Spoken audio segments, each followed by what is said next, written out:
Now, it had a lot to do with Iraq, but it had a lot to do with my childhood as well. I felt like I didn't have a family, no one would care for me.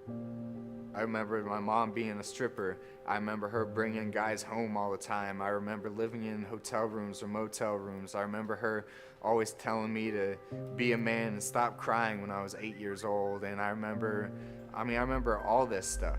And it was just all those memories coming in at one time on how rough my life was and how being raised with her was so horrible, and then doing Iraq. And then, so it all led to my suicide attempt.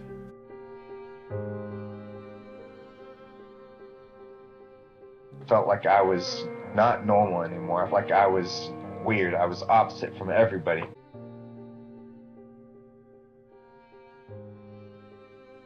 What I felt was I felt like I was a burden on everybody's lives.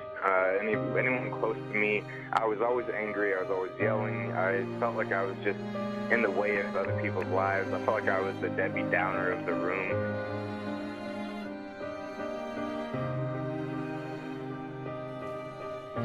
Well, after my suicide attempt, I woke up and I heard something from someone that I needed to hear, and no one knew how to say it to me. But my brother, who is also an Army veteran of the Afghanistan war, got on the phone with me, and he gave me permission to feel. He gave me permission. He made me feel like I wasn't weak for having the feelings that I had. Once I finally let them out and understood that they were going to be there, my whole life just changed around.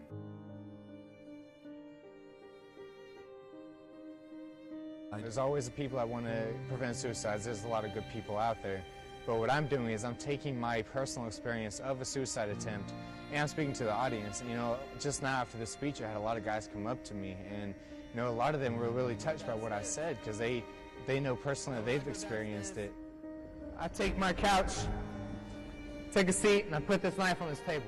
The biggest thing is not to be ashamed. You know, it's not something to be ashamed by. We're human beings. We suffer from the same things that everybody else does, and it's okay to get help.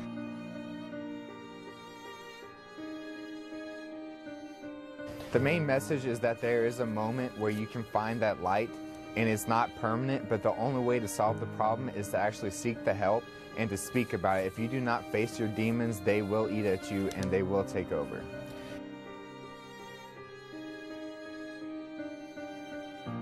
I attempted suicide is because I felt alone.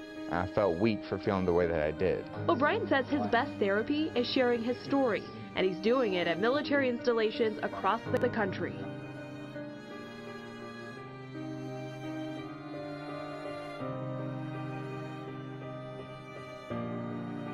A theater full of 500 soldiers that I just tried to kill myself because of this, and this. You know, tell them how I was feeling and everything. And by doing that, what I'm doing is I'm opening that door to say, stop being embarrassed by it.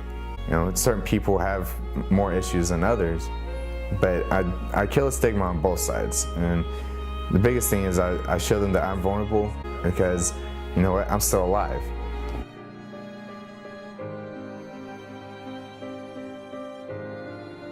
It's like you're holding onto a cliff, and you're holding there. You only have one arm, and you're holding for as long as you can, and then muscle failure kicks in, and it's so close to you not being able to hold on anymore. And what it takes is to have someone show up and pick you up and get you off of that cliff.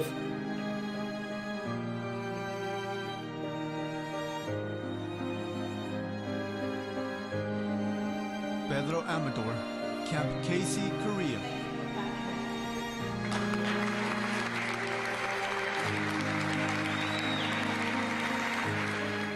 Say, Daddy. Daddy.